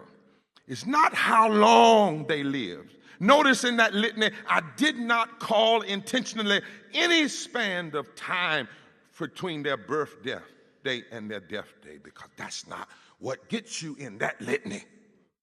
It's not how long, but how loving, how giving, how inspiring they live. Did you know that our Debra, who started right here at North Carolina Central, the year of the woman, the first fully invested woman out of 11 chancellors to lead North Carolina Central University? We must tell the story of our Debra, our chancellor. So let me suggest a few things. Our Debra, would you help me quiet? Say our Debra.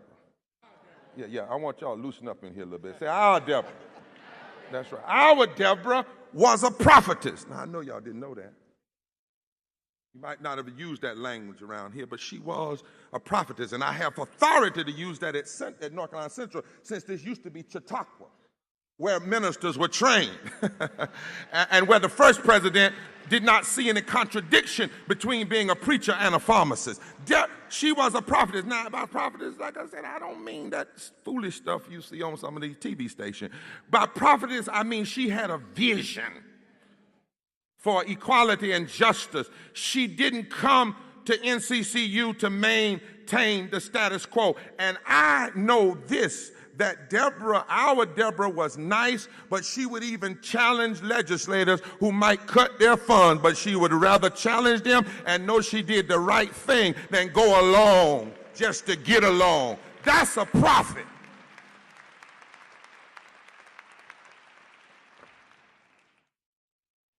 She wanted to see all people have a chance to become and be their best self. That's what prophets do. That's the role of the prophet. But she was also a leader. A leader, she understood we need techno scholars and technology trendsetters. And you heard the list of the achievement, increasing the freshman to sophomore retention rate. See, titles don't make you leader. It's what you do with the title. It's the testimony of the title. You know, you can have a title and be a great manager. That's what got the Titanic sunk. He was just a great manager. He said, go that way? Okay, just went that way. But a leader will adjust. A leader will fashion new ideas. Near record fundraising of $7.6 million in 1 year.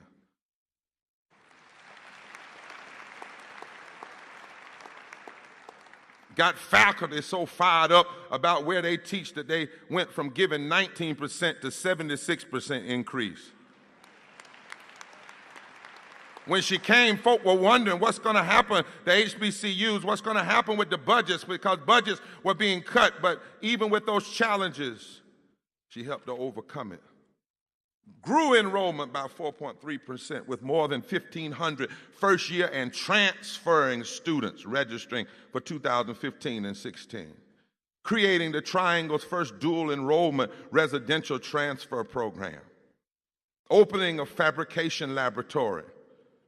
Hooking up with institutions of learning all the way from here to China.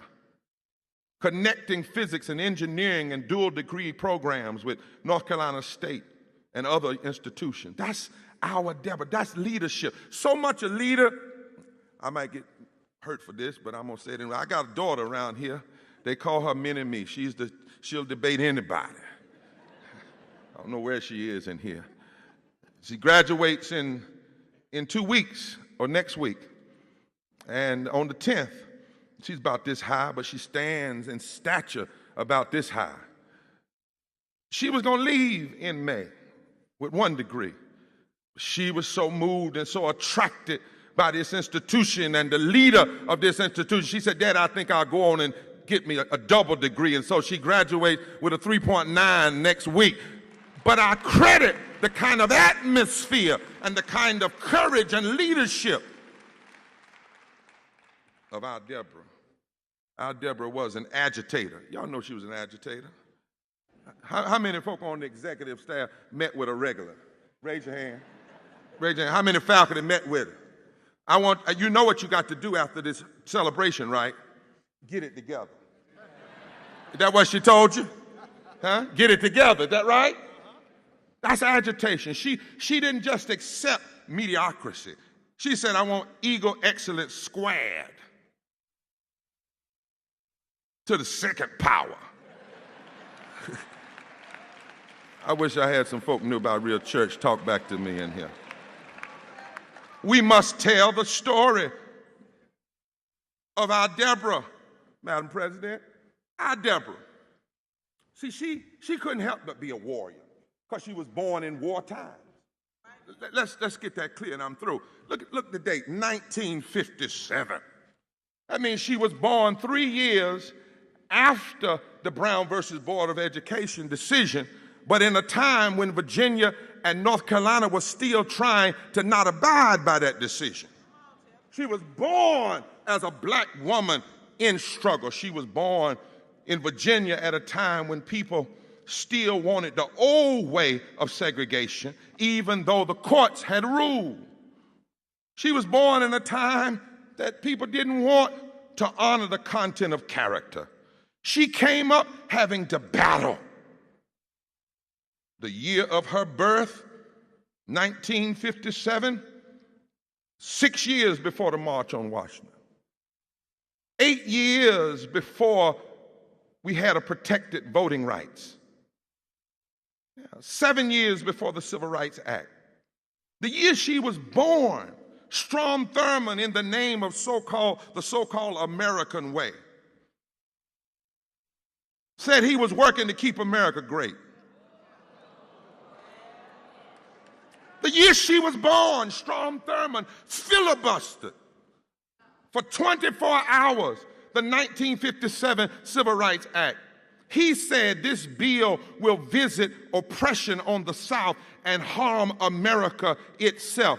And this came the year before she was born, 1956. There was a signing of a Southern Manifesto where 76 congresspersons plus Strom Thurmond declared that the only way to make America a great country was to reverse Brown versus Board of Education and maintain the principle of separate but equal. When she was born in war. So there's no need for us to be surprised that she was raised up as a warrior sister.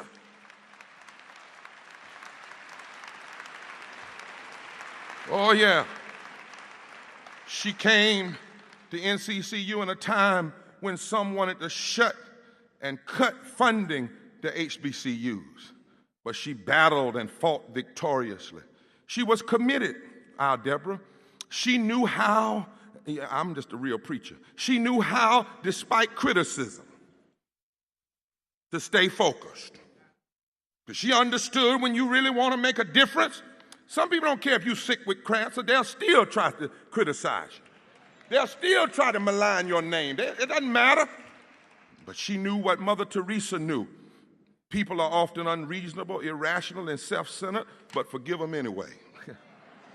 If you're kind, people may accuse you of selfish, ulterior motives, but be kind anyway. If you're successful, you're going to win some unfaithful friends and some genuine enemies, but succeed anyway. If you're honest and sincere, people may deceive you, but be honest and sincere anyway. What you spend years creating, others could destroy overnight, but create anyway. if you find serenity and happiness, some may be jealous, but be happy anyway. The good you do today will often be forgotten, but do good anyway.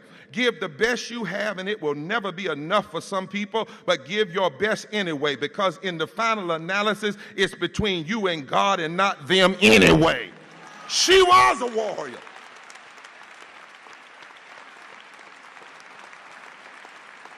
Finally, she was committed. But our Debra, did you know our Debra?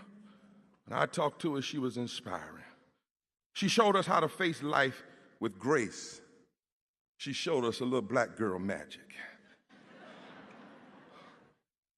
She was faithful. One student in a reflection mentioned how in the midst of her sickness, she sung one day, Amazing Grace, openly. How sweet the sound that saves a wretch like me. I once was lost, but now I'm found, was blind. But then I love that part. Through many dangers, toils and snares, I've already come. 'Twas grace that brought me safe thus far, and grace will save me. She knew by faith that life is a matter of grace, not a matter of years. It's grace that saves us. And then there's the grace that we show others because of the grace we've received. And then there's the grace that even when the sickness isn't removed, that grace is sufficient for all our needs. Didn't our Debra show us? Did you know our Debra? Did you see how in spite of her body's weakness, the soul strength of the witness of our Debra? Seems like I hear her in the way she walked, even with her struggles, singing like another songstress. I'll praise you, God, in the storms that blow. I'll praise you when my soul is tossed about. I'll praise you in the billowing waves. I'll praise you when I'm struggling with self-doubt. Lord, I'll praise you in the quietness when my soul is oh so blessed. But I'll also praise you in the strongest gust, for I know you'll give me perfect rest. And finally, wasn't our Debra also a mother? She was a mother. She was a mother of this university. Her goal was to birth as many scholars and leaders as possible. She wanted every student to have power and strength. Look at the pictures of how bright she is with students in your program. You can't fake that. She saw every student here. Where are all the students? Stand up. She wanted so much. Students, where are you? She wanted so much for you. Oh, God.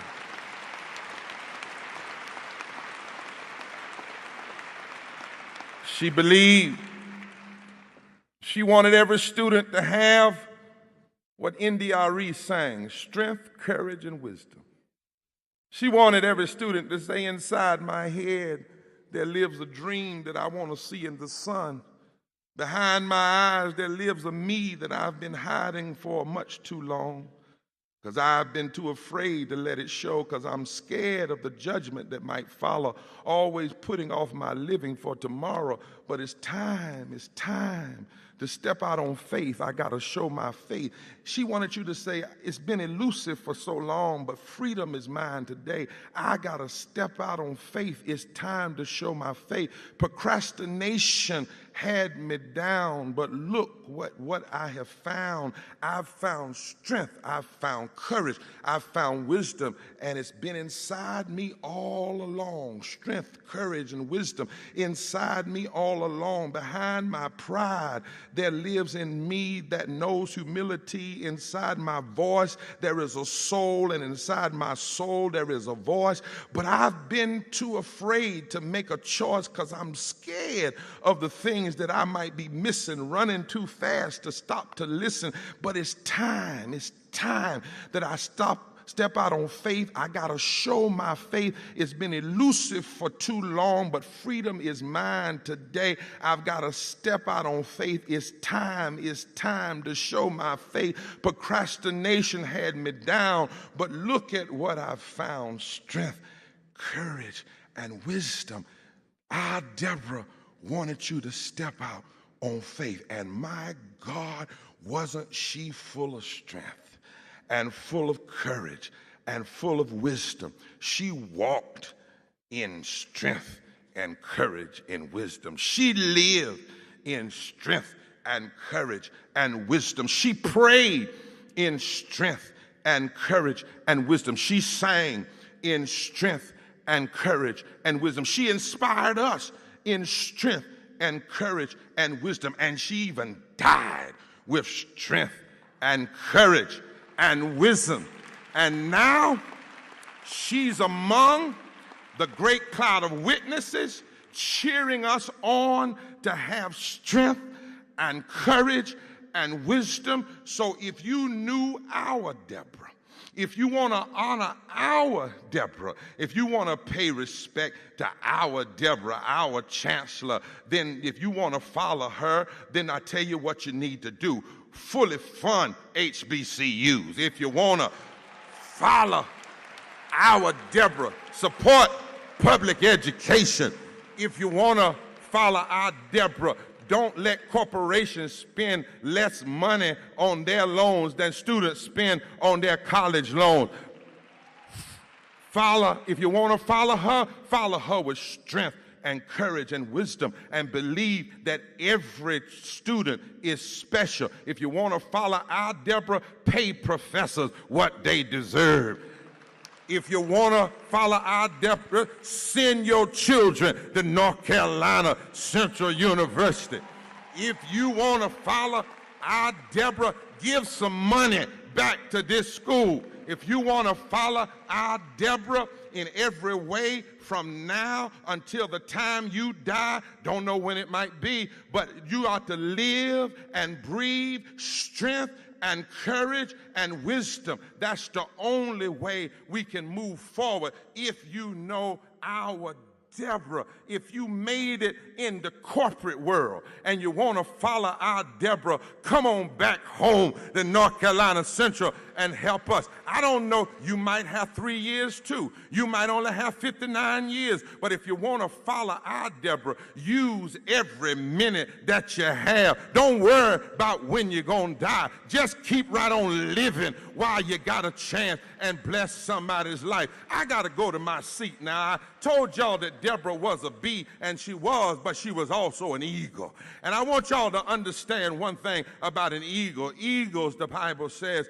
they fly toward the storm. They don't fly away from the storm, because they know if they fly toward the storm, God's got these hot thermals, and the closer you get to the storm, they get up under your wing. So what the eagle does is fly as hard as the eagle can toward the storm. And then when he gets so high and can't do anything else, the eagle just stretches out the wings and let God take over. And then God takes over and lifts the eagle higher and higher. I stopped by to tell you that last week God took over.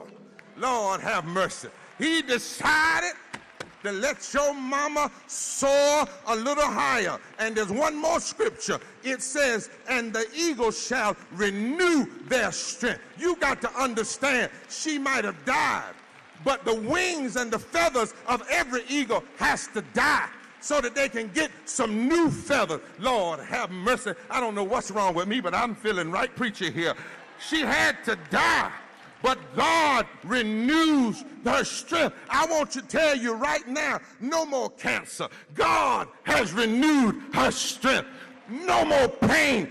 God has renewed her strength. No more death. God has renewed her strength. There's nobody greater than our God. He can take death and still bless you. And one of these days, if we stay faithful, we will see our Debra again, and we will all be renewed in strength. Until then, hallelujah, thine the glory.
Will you join me in celebrating Dr. William Barber and Brother Marcus Anderson for this wonderful, wonderful rendition in celebrating the life of our dear Chancellor. As our next and final speaker comes, it is with the greatest sense of love and admiration that we have for the entire Saunders White family that we convey to you our appreciation for sharing a leader par excellence with this university family. We realize that there were many opportunities that you did not have as a family to share together simply because your mother, your daughter, your sister, and your friend was here in Durham, across this nation, somewhere, sharing, serving this university with all love and admiration. We recognize that we had a precious gift in that of Chancellor Saunders White. So as her brother comes now, I want to take this opportunity to thank Cecil and Paige. Thank you, Mrs. Saunders, who's not here, but thank you, Ralph, Cal, and Jeremy, and to the entire family for allowing us to be able to share this time with her. Please join me now in thanking the entire family in sharing this passionate and giant of a leader who has left an indelible mark on the sloping hills and verdant greens.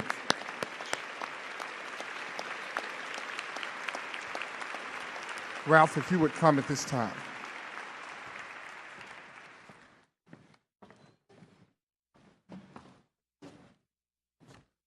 Good afternoon. Reverend Dr. Barber talked about being number 17. How about being number 18 and have to follow him? Outstanding job. I need some backup. Will my brothers please join me on stage?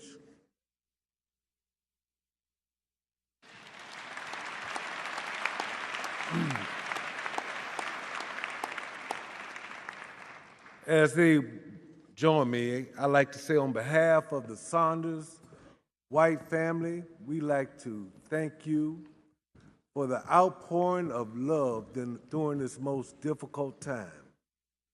Although our dear sister will probably say, "Oh, this is so nice." Yeah. Now let's get back to work. We are so proud of Debbie's accomplishments and what she achieved during her short life here on earth. But her proudest moments were the accomplishments of her children.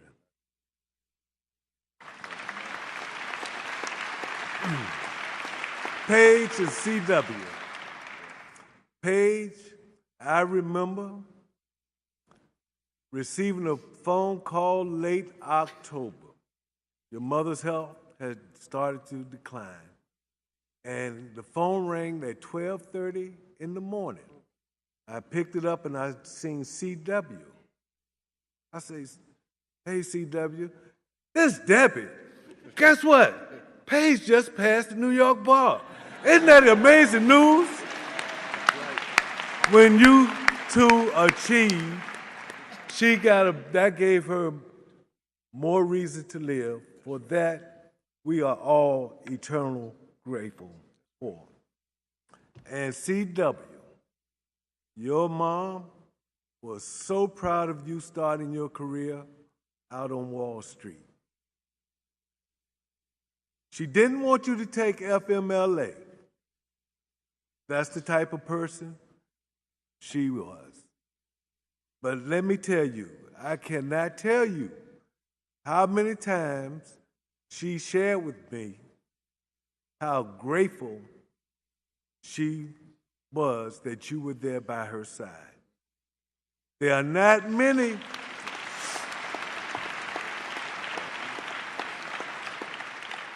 CW, there are not many young men your age, son, that would take time, someone just starting their career, to take 3 months off to care for the mother. That says a lot about her, the way you was raised. I brought my brothers up here. Forgive me, Debbie. I brought your brothers up here, my brothers up here to read a letter to our sister.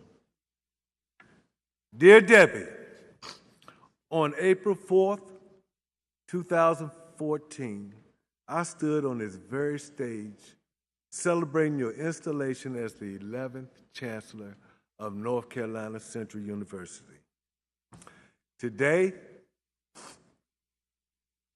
our hearts ache as we come to terms with your passing.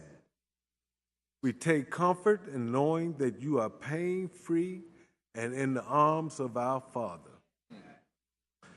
Many of your colleagues, friends, and students here today are aware and know of your amazing work ethic and the major accomplishments you've had here at North Carolina Central University over the past 3+ years, including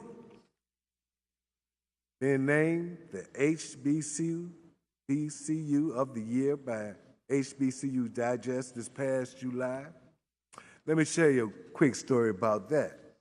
She called and said, yeah, guess what? I'm in D.C. I said, D.C.? You're supposed to be at home resting. She said, there's no way in the world I was going to miss receiving this award tonight. And then her very next sentence was, do you have all your math teachers you need for next year? You need to get busy. So she'd take a moment, but then she'd get back into the order of business.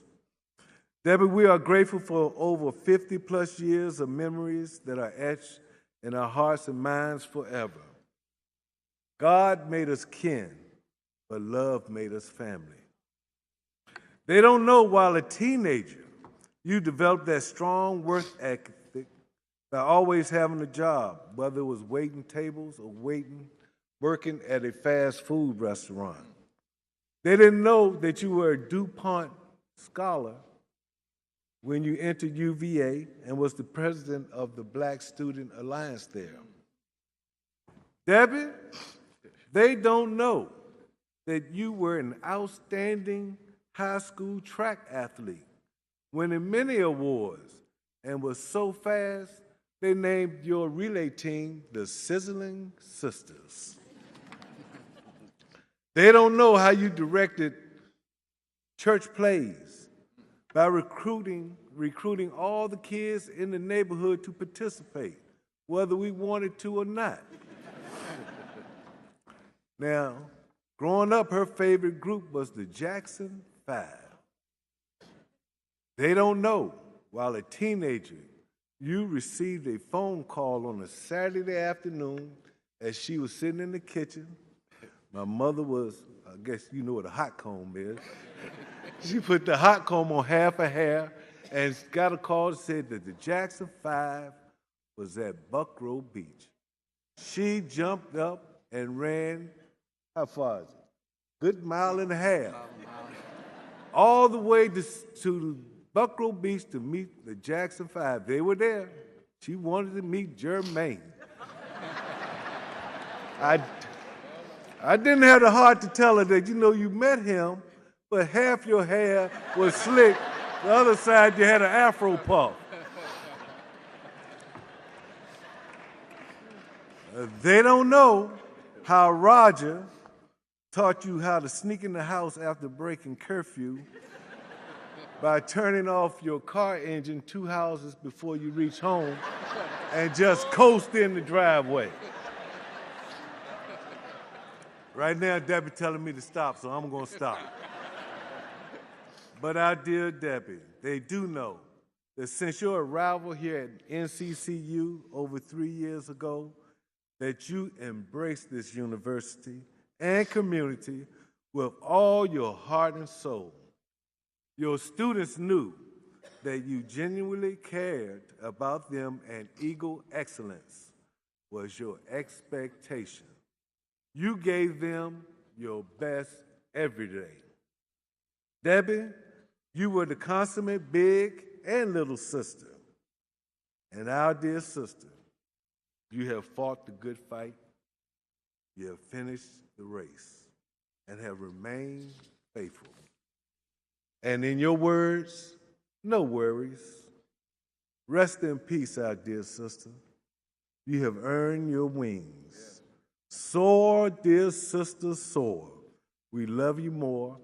Roger, Cal, and Jerry. God bless you.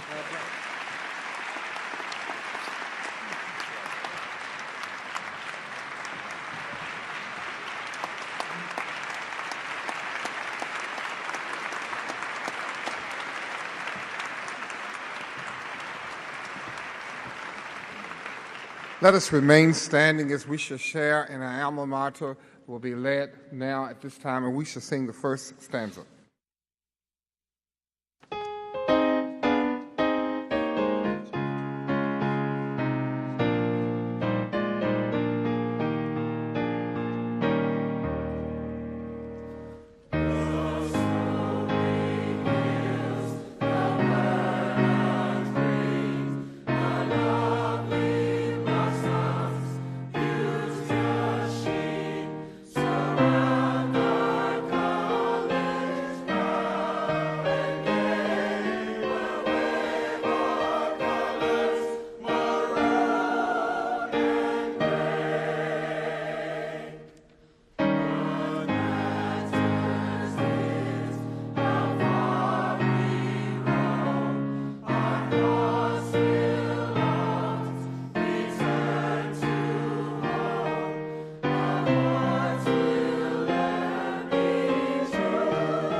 As we prepare for our benediction, again, our gratitude is extended to all of our speakers today and to this entire assembly that's here this afternoon for your love and your dedication shown to Dr. Saunders White during her illness and her subsequent death. I leave you with that today. As our speaker said, she joins a cloud of witnesses. And then as her brother said, that she has fought a good fight. She has kept the faith. I can hear her saying now, I have finished the race. I have kept the faith. And now there is laid up for her, Debra Saunders White, a crown of righteousness, which the righteous judge will award to me on that day and to all those who love his appearing. The homegoing service for Dr. Debra Saunders White will be held on tomorrow at 11 a.m. at St. Joseph's Catholic Church, located at 414 Buckrow Avenue in Hampton, Virginia. Let us now look to the source of our strength, the giver of every good and perfect gift, the all-wise and gracious Father. Let us bow our heads. Father, we thank you for this day. Thank you for this life. We pray now, God, as we leave this place, that may your love, your peace, your understanding continue to surround us as we continue to celebrate the life and the legacy of Dr. Debra Saunders White. Now unto him who is able to keep us from falling, present us faultless before his throne, the all-wise and merciful God, we love you, we praise you. Let all of God's people say, amen. Amen. Would all but the family please be seated at this time, and all others please remain standing as the platform shall exit at this time. We want them to sing. We want you to sing. Okay.